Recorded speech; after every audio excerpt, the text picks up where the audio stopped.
another thing that I see in a global market is that the market will be more segmented. That with Trump coming into power, America first is fully implemented.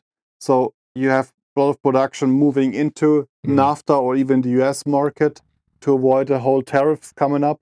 And that's the thing what we have seen with the investments in Europe, that the investments are moved more to Mexico and US to get into that market as well.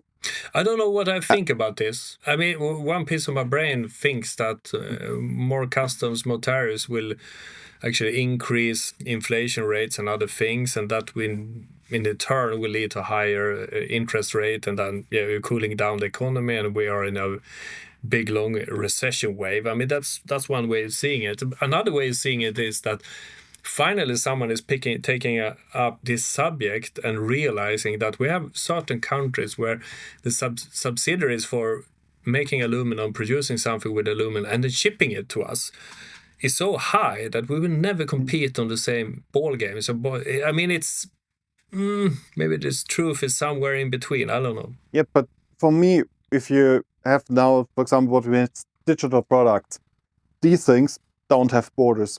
So it's easily to get them transferred.